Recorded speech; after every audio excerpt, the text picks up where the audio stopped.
paz do Senhor Jesus. Amém.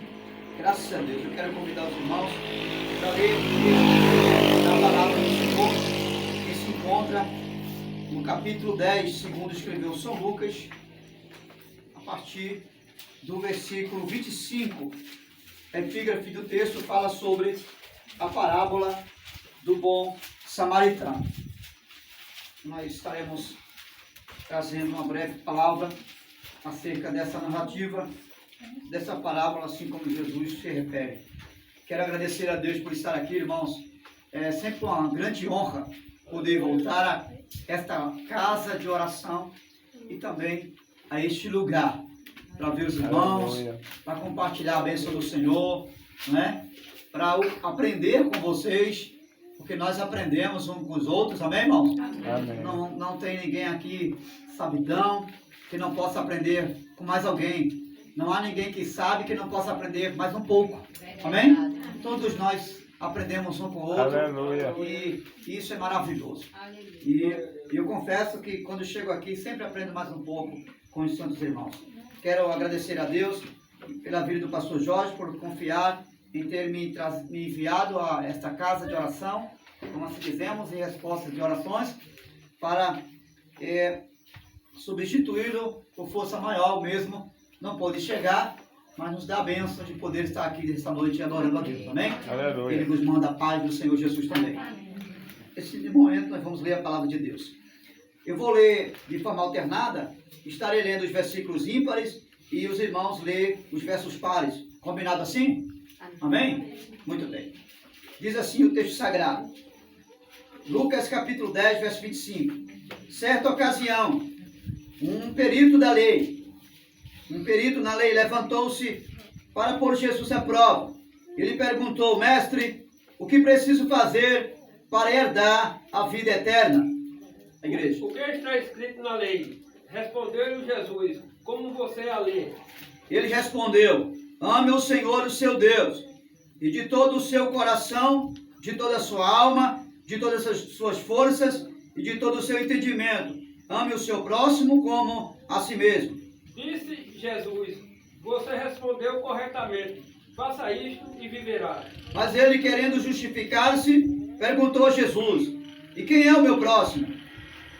Em resposta, disse Jesus: um homem descia de Jerusalém para Jericó.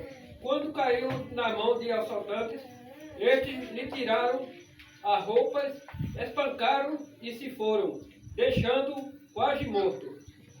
Estou ouvindo só o irmão Luciano ler, né? Toda a igreja lê na prova, tá bom? Verso 32, toda a igreja. Agora sou eu. Verso 31. Aconteceu estar descendo pela mesma estrada um sacerdote.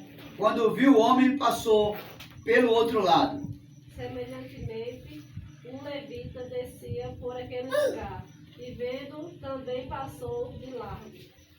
Mas um samaritano, estando de viagem, chegou onde se encontrava o homem, e na mesma estrada, quando o viu, teve piedade dele. Deixa eu só recapitular o versículo 33 aqui. Mais um samaritano, caminhando na estrada, seguindo o seu caminho, chegou onde se encontrava o homem, e quando o viu, teve piedade dele. E 34. aproximando-se as dores e as feridas, deitando-lhe azeite e vinho. Então, pondo sobre a sua cavalgadura, levou a uma estalagem e cuidou dele. No dia seguinte, deu 2 denários ao hospedeiro e lhe disse: cuide dele, quando eu voltar lhe pagarei todas as despesas que você tiver. 36. Qual desses três você acha que foi próximo do homem que caiu nas mãos dos assaltantes? Aquele que teve misericórdia dele, respondeu o perito na lei. Jesus lhe disse: vá e faça o mesmo. Diga amém. Amém. Glória a Deus. Em nome de Jesus. Vou procurar ser o máximo sucinto com as minhas palavras. O texto vai nos ensinar sobre a primeira realidade.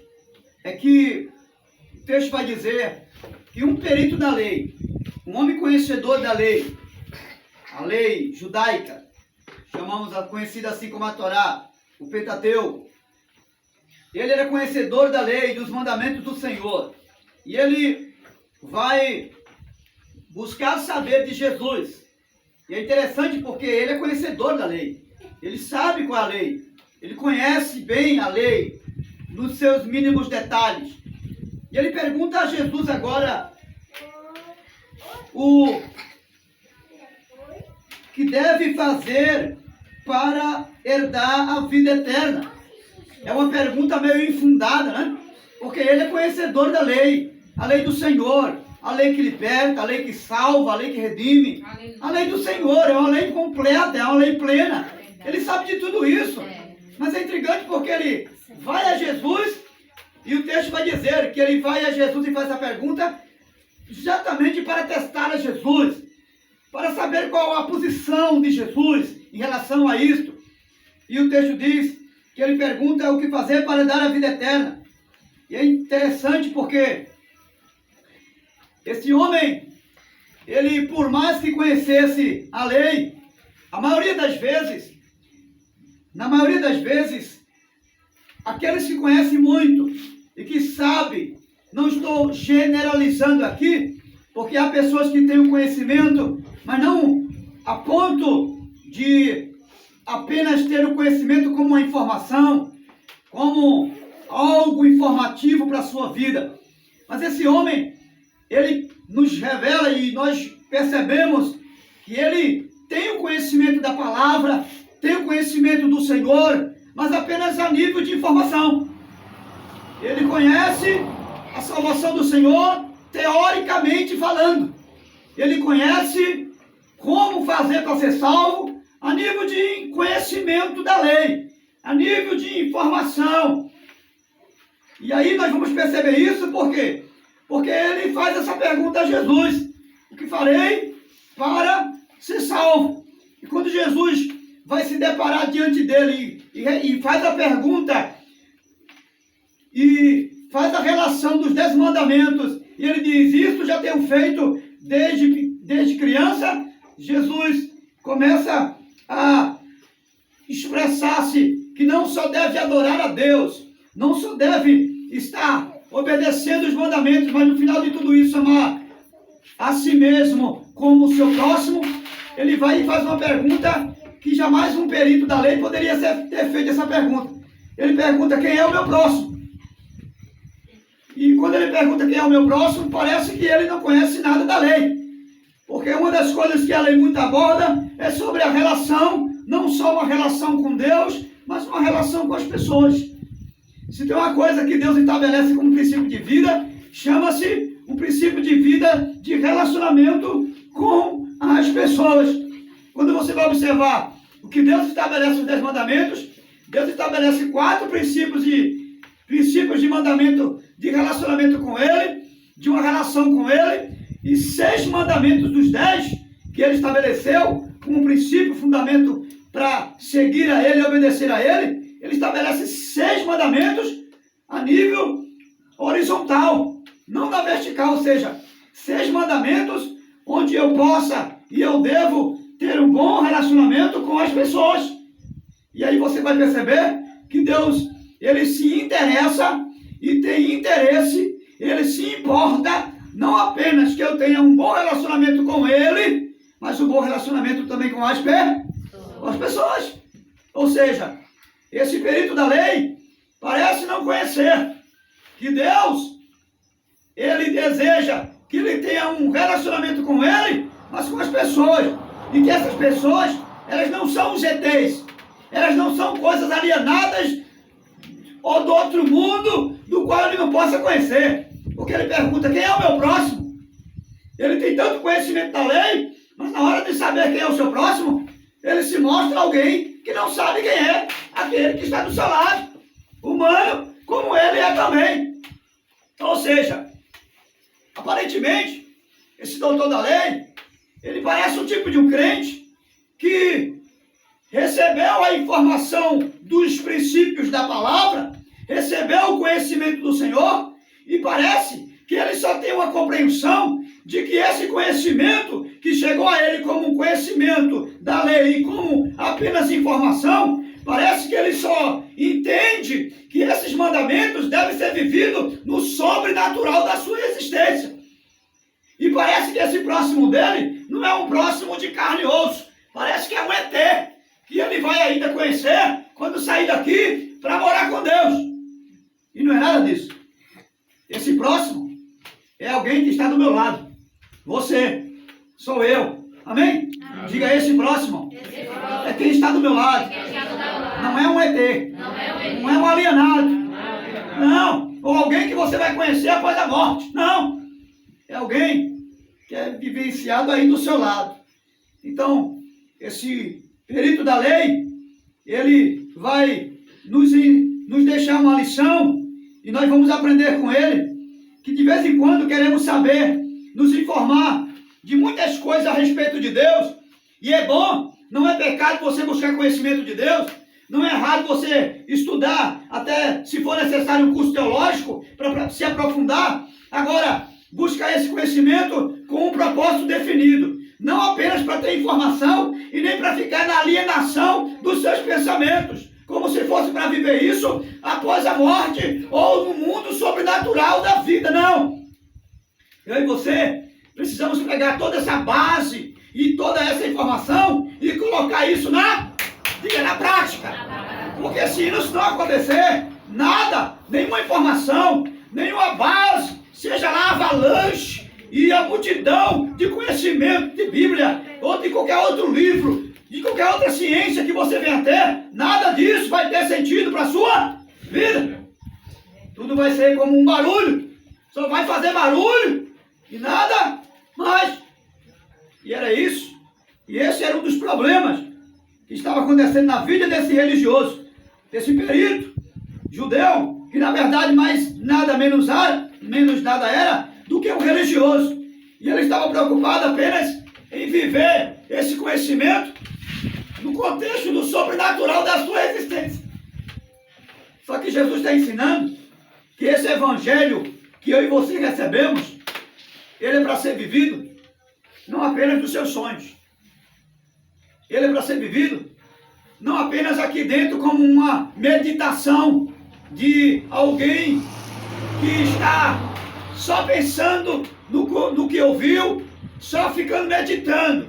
Medita um pouco hoje, medita um pouco amanhã, pensa, porque achou bonito o que foi falado, achou interessante o conhecimento do pastor, achou legal a informação, porque nunca teve uma informação que teve como aquela, achou bonito, tudo muito bonito. E ele agora coloca isso na sua cabeça e fica só guardando numa cachola, como se fosse para fazer isso. E na verdade não é nada disso. O evangelho que nós recebemos é o evangelho que eu recebo aqui agora, mas quando sair daqui, eu já preciso colocar ele na prática. A fazer isso jus na minha vida, mas não só na minha vida, porque eu não sou um monte gelado de um monte asiático da Antártica que fica lá sozinho, não. Eu sou alguém e mais alguém que me relacionam com um, com dois, com três, e esse evangelho tem que ser praticado no meio de mais alguém. Amém? Amém? Esse evangelho tem que ser vivenciado, esse conhecimento, essa informação, eu preciso colocar em prática e viver ele com os pés no chão. É o chão da vida que eu pratico o evangelho. Não é numa alienação. Ou quando sair daqui para a eternidade, achar que agora é a hora de praticar o evangelho. Não. Na eternidade, você vai desfrutar daquilo que você fez aqui embaixo. Amém? Amém. Você vai desfrutar do evangelho que você viveu aqui embaixo. Porque o verdadeiro evangelho não começa em cima, começa aqui embaixo. Digo, o evangelho verdadeiro não começa em cima, começa aqui embaixo. Nesse chão que você pisa. Amém? Amém? No meio de pessoas diferentes de você. No meio de gente que lhe ama e de gente que lhe odeia. No meio de gente que bate palmas para você e quando você vira as costas está vaiando você. No meio de gente que é verdadeiro, mas no meio de pessoas falsas também. Amém? Esse evangelho é vivido no meio da verdade que nós anunciamos, mas em meio às mentiras do mundo. no contexto do seu sistema. Verdade. Esse é o evangelho. No evangelho que encontramos desafios em meio a esse mundo que Jesus falou. No mundo, veja, ele não disse após a morte, não, ele disse no mundo, no meio desse sistema vocês terão aflições. Mas tenha bom ânimo. Bom ânimo para quê? Bom ânimo para viver o evangelho que você recebeu. Aleluia. Bom ânimo para fazer o que ele disse que você faria. Bom ânimo para manter fidelidade a ele no mundo infiel. Bom ânimo para profetizar a verdade e proclamar a verdade, não só dizendo palavras, mas com a sua vida, a verdade do evangelho. Bom ânimo para lutar e vencer. Mas em meio a essa vida, é no meio das trevas, sendo luz. É no meio de um mundo sem sabor, tendo, diga sabor, porque você é o sal da terra. É nesse sentido. E esse perito da lei, ele tinha apenas informação. E ele era tão alienado que chegou a perguntar a Jesus quem era o próximo dele. Né? E Jesus trouxe essa parábola a respeito de um sacerdote, um levita e um samaritano. E a mensagem do Evangelho, ela não me chama primeiro para viver o sobrenatural de Deus. A primeira mensagem do Evangelho que eu recebo de Jesus é para viver no conceito do horizontal. Amém? Amém. Porque não vai adiantar eu querer viver o Evangelho na vertical, no sentido de me relacionar apenas com Deus e me esquecer que eu ainda estou aqui embaixo e me relaciono com pessoas, com seres humanos. E foi para isso que Jesus veio, para salvar não só a mim, mas mais um que está do meu lado. Amém? Jesus veio para me ajudar a me relacionar bem, cada dia melhor. Me relacionar não foi com robô, foi com pessoas também não perfeitas, não foi com pessoas que não têm pecado. Jesus veio para me ajudar a me relacionar, mesmo sendo salvo, liberto pelo poder do seu sangue e tendo certeza que vou morar no céu. Mas ele veio para me ajudar, ajudar você a ter bom relacionamento. Aleluia. Com mais um, que também é um pecador igual a mim. Amém? Jesus veio para isso. Essa é a primeira mensagem do Evangelho. Depois que eu aprendo a conviver esse Evangelho no meio de pessoas diferentes de mim, que tem dificuldade de amar como eu, que tem dificuldade de perdoar como eu, que tem dificuldade de viver o Evangelho como eu, quando eu entender isso, e agora aceitar o desafio de compartilhar esse mesmo Evangelho que eu recebi, que como um ser imperfeito, parcial, eu não sou perfeito, mas eu também acredito que quem está do meu lado, como o Luciano e qualquer outro aqui, não é perfeito também, e receber esse mesmo Evangelho, eu preciso entender que embora nós sendo imperfeitos, Ele nos chamou para segui-lo e para viver esse Evangelho aqui embaixo. Aleluia. Diga, embora sendo imperfeito, eu recebi o chamado e uma vocação para viver o Evangelho e seguir Jesus aqui embaixo. Quanto viver? Então, depois que você passa a viver na horizontal esse Evangelho, no contexto da relação um com o outro, mesmo com dificuldade, porque não é fácil amar sem ser amado, não é fácil abraçar sem ser abraçado, não é fácil perdoar quem não te perdoa, mas é necessário, amém? Diga, é necessário. Não é fácil andar com quem não quer andar com você. Não é fácil. Você ensinar a verdade quando alguém quer a mentira. Não é fácil. E não é fácil ensinar quando você mesmo precisa viver o que está ensinando. Né? Porque ensinar aqui é fácil. É moleza. Qualquer um chega aqui na frente e diz, faça o que Jesus mandou fazer. A questão é saber se esse que está falando aqui agora está fazendo o que Jesus mandou fazer. Verdade. Essa é a questão. Então, nós temos aqui esse princípio, que o Evangelho que nós recebemos é um Evangelho vivido primeiro aqui embaixo. E quando ele é conseguido viver aqui embaixo, naturalmente você vai conseguir viver ele na vertical. Uma relação com Deus. Mas não adianta você querer viver uma relação com Deus se você não está disposto a viver uma relação com as pessoas. E parece que viver uma relação com as pessoas, no sentido de convivência, parece que fica mais difícil, né? Afinal de contas, Deus ninguém vê. Não é verdade? Ninguém está vendo Deus. Ninguém vê Deus. Mas Deus vê todo mundo. Não é verdade? E aqui embaixo eu estou vendo. Eu estou vendo gente que às vezes me provoca propositadamente. E eu estou vendo gente que está me ouvindo. Eu sei que está me ouvindo, mas às vezes faz ouvido e mercador. Não é? No curso dessa vida não é assim, não é? É assim. Você está falando com o menino não faz isso, ele está ouvindo, mas parece que ele está com ouvido e mercador. Mas você fala, mas ele faz o que não é para fazer. A vida aqui é assim. Então viver com pessoas é mais difícil. Mas não é impossível. Diga, não é impossível. Não é impossível. Porque Jesus veio e ele se fez carne, o verbo se fez carne para isso. Para mostrar que é possível você viver com gente diferente de você. Amém? Porque quem é igual a Maricé? Ninguém. É única no Brasil. E fora do Brasil. Amém? Quem é igual a gente chama a Teté, a Terezinha? Ninguém. É única. Quem é igual a Janete, pequenininha assim?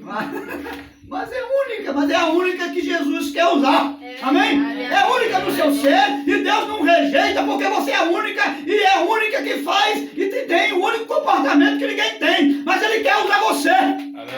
Porque Ele sabe que embora você é imperfeita, mas é um imperfeito que no caminho que você segue Ele hoje, segue Ele amanhã, o processo do seguir Ele vai aperfeiçoar você. Porque se você foi bom hoje, amanhã você pode se tornar melhor. Diga, se eu fui bom hoje, amanhã eu posso ser melhor. A vida do cristão é assim. E não importa se você não conseguiu dar 100% hoje, mas pelo menos alguma porcentagem você deu para Jesus. O que Ele não quer é que você se apresente de mão vazia. Amém? O que Ele não quer é que você passe o dia tentando se justificar porque não fez nada e não teve isso para fazer, porque não teve ferramenta, não sabia. Ele não quer justificativa esfarrapada. Ele quer que você pelo menos faça alguma coisa. Aleluia. Porque Ele deu ferramenta para todo mundo. Todo mundo tem ferramenta na mão para trabalhar. Todo mundo tem elementos o suficiente do Evangelho para fazer alguma coisa, mesmo não sabendo fazer como deveria fazer. Mas o que Ele quer que você faça. Amém? Amém. Porque Ele não quer perfeição. Se Ele quisesse perfeição, você já estava na glória. Porque perfeito só na eternidade. Mas aqui embaixo, pelo menos, alguma coisa Ele está esperando que eu faça e que você faça também. Diga, pelo menos alguma coisa. Pelo menos alguma coisa. Eu preciso fazer. Eu preciso. Agora é você fazer. Não é outro. Amém? Não joga a bola pro outro, não. Toma aí, faz o gol. Não, é você que tem que fazer. Diga, sou eu que tenho que fazer? Sou eu que tenho que fazer. Em nome de Jesus. O texto vai dizer que veio um sacerdote. O texto vai dizer, vai falar sobre um personagem principal que é o homem que está, é um judeu que está caído em uma determinada estrada e os ladrões vêm, roubam o que ele tem e deixam ele quase morto. Não está morto, mas está quase morto, na beira da estrada. E vem lá o sacerdote e passa de lado. Ele vem na estrada, mas pega um rumo de outro caminho. Preste atenção nisso aqui. Depois vem o levita, também passa de largo na mesma estrada e pega o seu caminho e vai embora. Depois vem um samaritano, também, ele vem na mesma estrada. O texto está dizendo, os três vêm na mesma estrada. Diga comigo, na mesma estrada os três. Mas cada um deles pega um caminho diferente. E aí, em síntese, eu aprendo aqui que todos nós, os três vieram na mesma estrada. O primeiro lugar aqui que nós aprendemos é que todos nós caminhamos numa mesma estrada. Não tem duas estradas para ninguém. Nessa vida, aqui embaixo, seja você crente, seja você um ímpio, seja você que agrada a Deus, seja você que não se importa em agradar a Deus, todas as pessoas do mundo inteiro, elas caminham numa única estrada. Que passa samaritano, passa levita, passa sacerdote, passa quem serve a Deus, passa o ladrão, passa quem não é ladrão, passa todo mundo. Amém? Agora, nessa mesma estrada, nenhum de nós temos o mesmo caminho.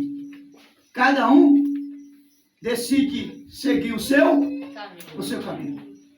Então nós aprendemos que, embora todo mundo está na mesma estrada, na estrada da vida de fraqueza, porque crente ou não crente também tem fraqueza, sendo crente ou não também tem fragilidade, sendo crente ou não passa por privação, sim ou não? Passa por necessidade, passa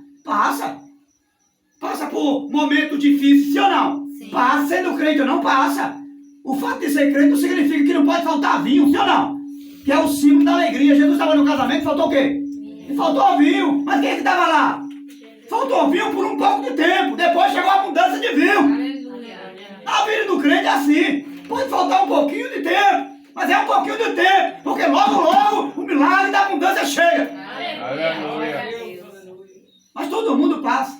O crente chora, sim ou não? Quem não é crente chora também? Também. O crente passa por lutas diversas na família. O não crente também. Passa por desemprego? Passa. O não crente também. É uma estrada para todo mundo. De todo mundo. Agora, nessa estrada, mesma estrada, ninguém toma o mesmo caminho. Por quê? Porque o texto vai dizer que eles tomaram caminhos diferentes. E nós vamos perceber que na estrada o que acontece a um, acontece a todos. O que pode mudar na estrada, a única coisa que vai mudar na estrada para mim e para você, é a questão do caminho. Porque o teu caminho, Malaudicea, de repente pode não ser o meu. Eu estou falando de Jesus. Porque Jesus é o único caminho. Amém? Amém. Eu estou falando de decisões. Diga decisões. Caminho aqui são decisões que eu e você tomamos. E tanto o crente como o não crente tem decisões para tomar. Sim ou não? Sim. Tomamos decisões. São decisões que tomamos. O que pode mudar na estrada é o único caminho. Por isso que os três vinham. Lucas 10, verso 25, a partir daí vai dizer: os três vinham na mesma estrada, porém cada um tomou o seu caminho diferente. A mesma estrada, com três caminhos diferentes. E é interessante observar que o texto, não sei se a narrativa da sua Bíblia vai dizer, mas o texto que eu li aqui, ele fala que o samaritano foi o que fez uma boa ação. Ao invés de sacerdote levita, ele vinha na estrada, a mesma estrada que vinha o sacerdote, o levita, ele vinha, mas em contratempo, o texto vai dizer que ele seguiu o seu caminho. Ele seguia o seu caminho. Ou seja, ele tomou uma atitude diferente do sacerdote e do levita. Primeiro o sacerdote, ele vinha no seu caminho, e quando ele olha para aquele homem que estava morto, que estava quase morto, ele deixou ele para lá, passou pelo seu caminho, e ele seguiu um caminho chamado sem compromisso. Ele tomou uma atitude chamada sem compromisso. Afinal de contas, meu compromisso é com o que eu tenho que fazer lá em Jerusalém. Eu não tenho nada a ver com esse que está aí. Então ele nos ensina, infelizmente, que há pessoas, cristãos, professos cristãos, que às vezes está na estrada, mas na hora de tomar uma decisão em relação ao caminho, que é a atitude que ele toma uma atitude sem compromisso. Ou seja, às vezes nós não temos compromisso com algo no sentido de nos responsabilizar com alguma coisa que Deus colocou na nossa mão. Mas é fulano que está responsável, então quem resolve é ela. Eu não tenho nada a ver. Quem resolve é ele, eu não tenho nada a ver. O levita, ele ouviu e viu, mas ficou indiferente àquela situação daquele samaritano que estava ali. Diga comigo, ele viu e ouviu, mas se tornou indiferente. Ou seja, fez vista grossa e ouvido de mercador. Porque o homem estava lá, socorro, me acudo, alguém pode me ajudar, estou morrendo. Mas ele viu, ouviu, mas fez de conta que nada estava acontecendo. De vez em quando, queridos, a gente se torna na estrada da vida assim. A gente vê alguém precisando da nossa ajuda, a gente vê o grito do clamor de alguém. Às vezes não é gente de longe não, às vezes a gente bem próximo da gente, mas a gente faz de conta, afinal de contas, eu não tenho nada a ver com isso, o problema não é meu, o problema é dele, Não foi eu que mandei ele ir para a estrada andar sozinho por aí. Não foi eu que tomei essa atitude. Quem tomou a atitude foi ele, então ele que paga o pato, ela que sofra só, ele não tem nada a ver, afinal de contas já tenho os meus problemas para resolver e eu não vou me meter no problema de ninguém. De vez em quando, a gente se comporta assim. A gente faz vista grossa para um grito que alguém está lá, gritando e pedindo de ajuda. E às vezes, essas atitudes acabam de matar em vez de sarar, em vez de socorrer e dar uma nova chance de vida para aquele que está morrendo. Essas atitudes faz alguém morrer mais rápido. Porque se o samaritano não passa, aquele homem ia morrer. O sangue estava jorrando, estava ferido, sozinho no deserto, numa estrada abandonada, e sujeito a passar um outro e acabar de matar, pisando no pescoço dele. Mas a grande questão é qual vai ser o nosso caminho nessa estrada da vida que nós estamos passando por ela. Porque nós estamos numa estrada, todos nós. Mas qual vai ser o caminho que eu vou decidir tomar nessa estrada? E estrada que chamamos da vida. Uma estrada que é feita por mim e por você aqui, nesse mundo. A estrada que eu decidi percorrer. Nessa estrada existe um caminho que eu vou tomar uma atitude de dizer, agora eu vou pegar esse caminho aqui. Vai chegar essa hora. É aquela estrada que aquela jovem, ela vai trilhando e vai caminhando, e que vai chegar uma hora que ela vai ter, se desejar casar um dia e ter família, ela vai ter que olhar para um rapaz e dizer, esse vai ser o meu marido. É aquela jovem, ou aquele rapaz que está lutando para se profissionalizar, e quando se profissionaliza, ou antes de se profissionalizar, ele vai ter que tomar uma postura e decidir qual a profissão que deseja exercer para continuar na estrada da vida. E essa escolha chama-se caminho. Diga, essa escolha se chama caminho. Se você não tomar a decisão de um caminho certo, de um caminho inteligente, de um caminho promissor, que não comprometa nem você, nem a sua família, e nem o seu futuro, e tampouco a presença de Deus com você, dias difíceis virão. Por isso, que nós precisamos ter cuidado na hora de seguir o caminho na estrada. Porque tem muitos caminhos. Diga, tem muitos caminhos. E a questão é essa, qual o caminho eu vou seguir nessa estrada? Nessa estrada encontrarei todo tipo de indiferença. E eu e você vamos fazer uma escolha. Eu não sei qual é a escolha nessa estrada. De que caminho? Se é o caminho da insensibilidade. Alguém está dizendo, está doendo. E eu olhar para ele e dizer, não dói em mim, então tá bom. Está doendo em você, então em mim não está doendo. Então tá bom. Eu não sei se é esse caminho que você vai escolher. Existe o caminho da indiferença. Parece que não está acontecendo nada. A gente vê o sofrimento do outro, parece que não está acontecendo nada. Eu não sei se é esse caminho que você vai escolher, o que eu vou escolher. Mas são decisões, são escolhas. Eu não sei se o caminho do pessimismo, de achar que você nasceu para sofrer. Você está na estrada e no caminho, na estrada, você vai perceber que muita gente vai seguir alguns caminhos que vai dar certo para ele, vai dar certo para ela, mas você olha e diz, não, eu não tenho o caminho certo que dê certo para mim. Todos os caminhos me levam a uma desgraça, a uma tristeza, a infelicidade. E você fica omisso no caminho. Na estrada, você para e fica com uma estátua parada, porque você seguiu o caminho do pessimismo. Você acredita que dá certo para todo mundo, menos para você. Esse caminho não é o caminho inteligente para se escolher. Mas escute, há aqueles que vivem na estrada só para viver para a estrada, sem nenhum caminho.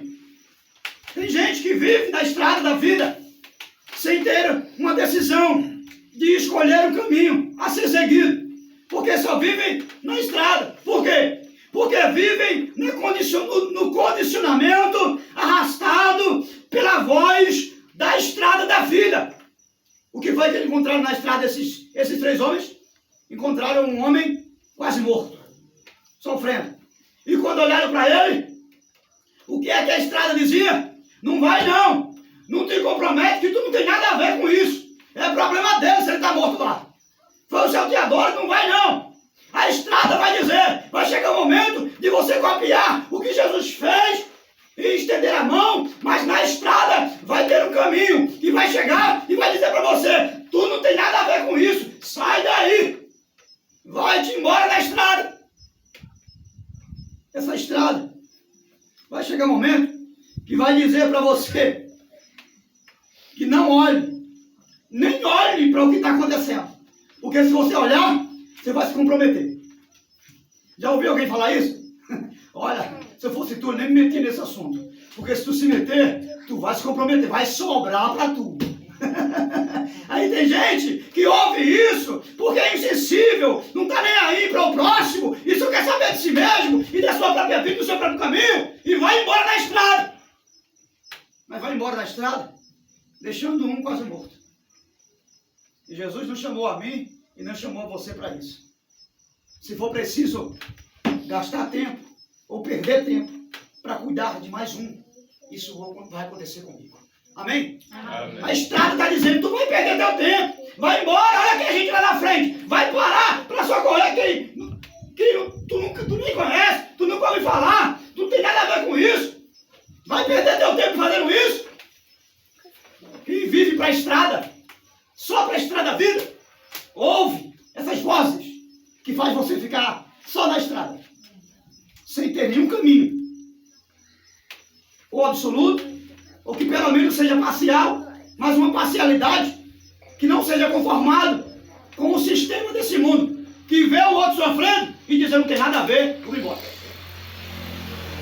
Alguém que embora pode ser até o próximo a estar ali, mas não se conforma em ver aquele caído, prefere gastar tempo, gastar até seu dinheiro, porque aquele samaritano gastou seu tempo, gastou dinheiro, gastou muitas outras coisas, porque o texto diz que ele disse, o que mais esse homem gastar ao hospedeiro, eu pagarei quando voltar.